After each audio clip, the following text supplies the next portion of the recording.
I think this will be a pretty chill video.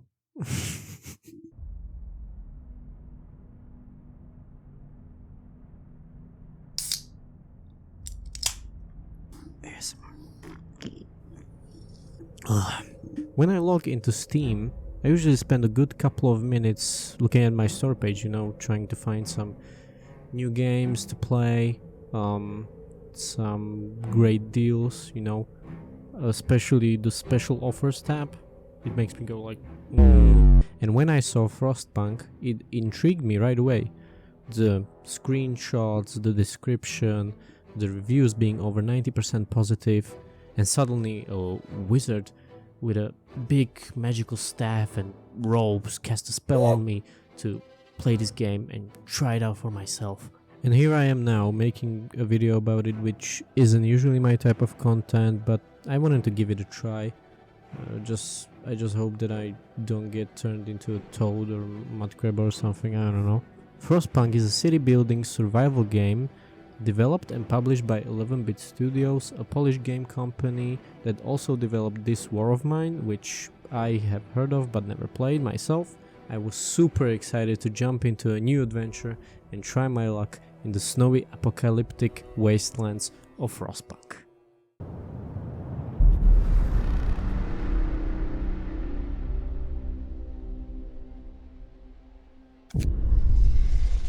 In an alternate history, late 19th century, where the whole world is consumed by the Great Frost, you are the captain of a small group of survivors that consists of workers, engineers and children. You fled from London and crossed the sea to reach the frozen north to build the last city on Earth. The only source of heat, the generator, is built in the center of the city, and now it's time for you to take matters into your own hands and grow the city. You must keep your citizens hopeful and content while making decisions and enacting laws. Depending on the laws you sign and decisions you make during events, hope and discontent can rise or fall slightly or quite a bit. Every time you are enacting a new law or deciding, you can see what the outcomes of said law/decision is.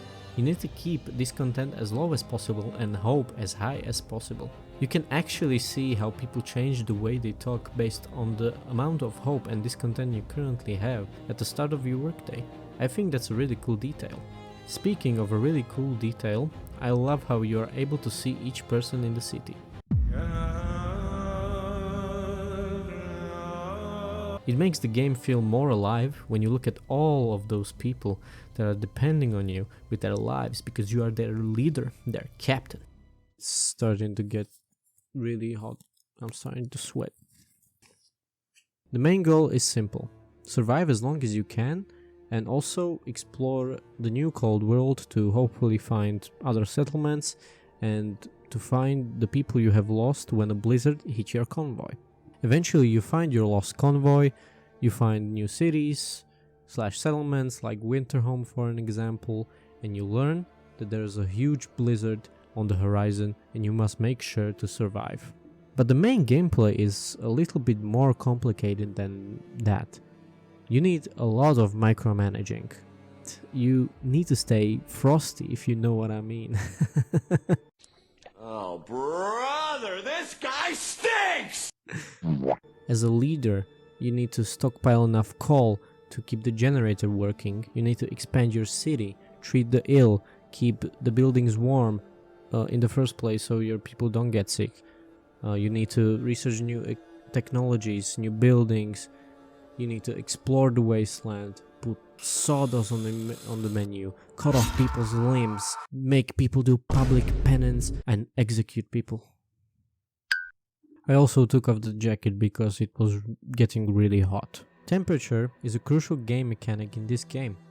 The temperature of a building depends on the power setting of the generator, and the building must be in the heat zone. The heat zone you can extend by building heaters or by turning on the different range settings of the generator. Keeping homes and workplaces as warm as possible prevents people from falling ill. The illness also depends on the temperature. The lower the temperature, the more severe the illness is. Some workplaces may be even inoperative when the temperature falls too low. In the game, there's also a day and night cycle. People wake up at 6 a.m. and they have free time until they go to work, which is at 8 a.m. During free time, they'll either dismantle streets or build buildings, or dismantle buildings if they have any orders like that. At 8 a.m. The work shift starts. They start working at their assigned facilities until 6 p.m. If you have unemployed people, they'll build or dismantle streets and buildings even during work time. When people go home from work, they have free time until 12 a.m. Then they go to sleep. There are three main types of people you have in your city: engineers, workers, and children. Starting off with workers, they make up most of the people you have at your disposal. They're mostly limited to simple jobs, but they can also do some more manual and physically demanding jobs that engineers cannot do. Engineers are less common and they are required to perform more advanced jobs that need a professional set of peepers. Lastly, children make the smallest portion of your people. They can't work any jobs unless you signed the child labor law.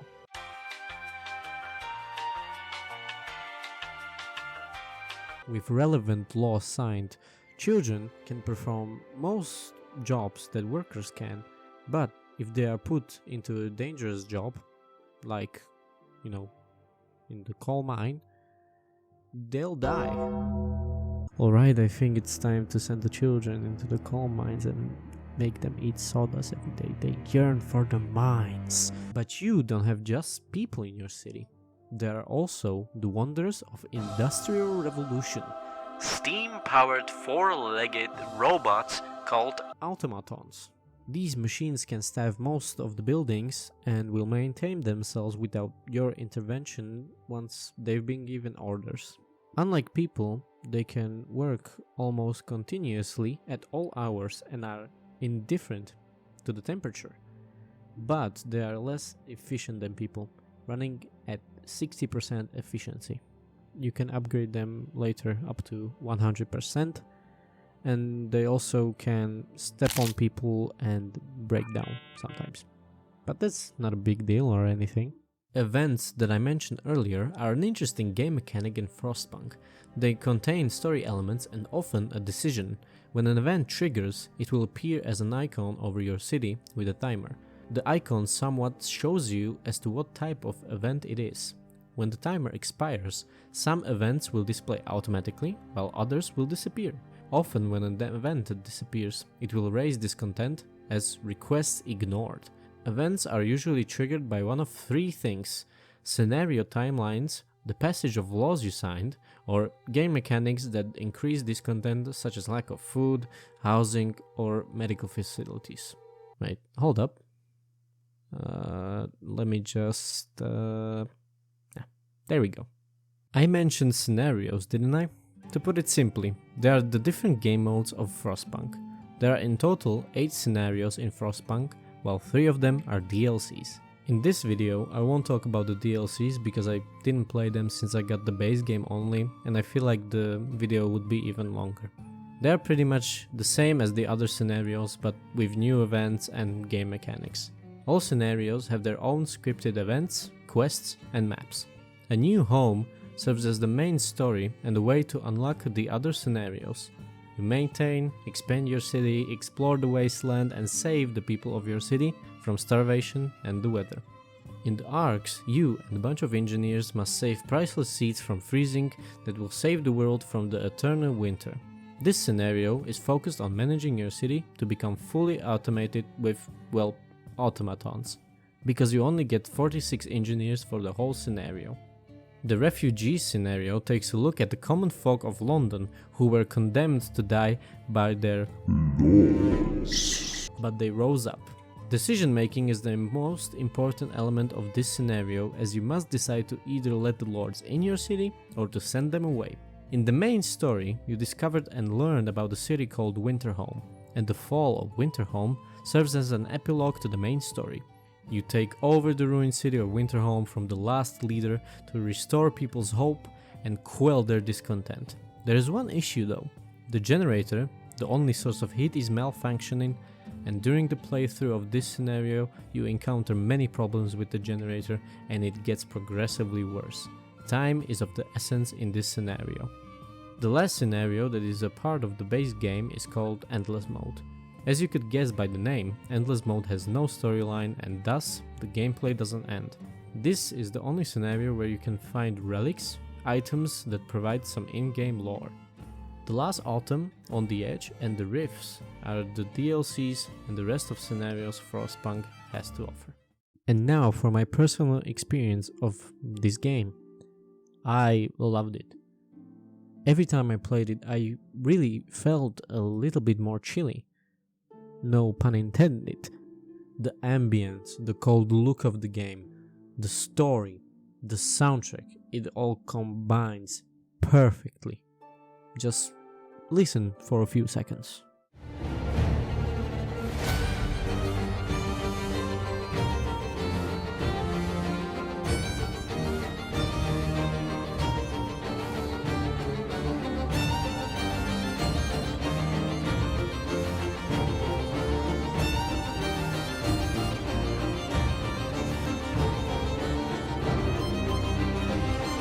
I didn't encounter any bugs or crashes, which is always a good thing.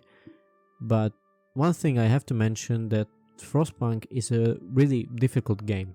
The harsh weather conditions and lots of micromanaging makes this game a real challenge, but if that's your cup of tea, I think this game is perfect for you.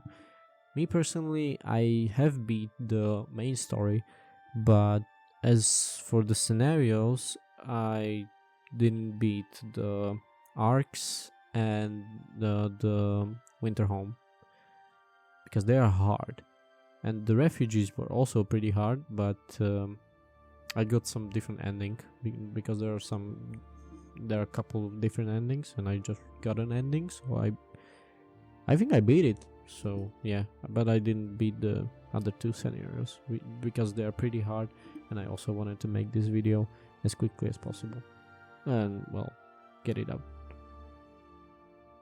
A dubious little creature getting up to mischief. This is no good.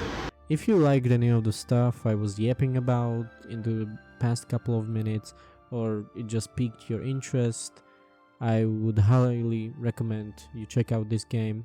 It's an amazing game. So yeah, that's it from my video about Frostpunk. I had this video in the oven for a really long time. Let me check quickly how long. Okay, I just checked. I started recording the footage for the game on July 17th of, last year. And while I still think that this video isn't perfect or whatever, I just really wanted to give it a shot. I hope you enjoyed this video as much as I did making it. It was a lot of fun, and feel free to comment your suggestions about what I should yap about next. Also feel free to comment any suggestions or tips on how can I make these type of videos better, because I would also love to make them in the near future.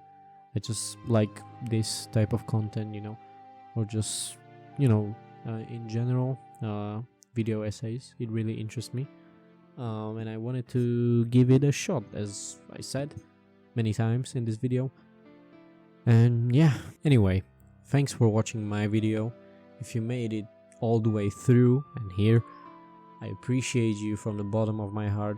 It really means a lot to me that you watch these videos, because sometimes I have no idea what I'm doing. And I'll see you in the next one. Cheers. Bye.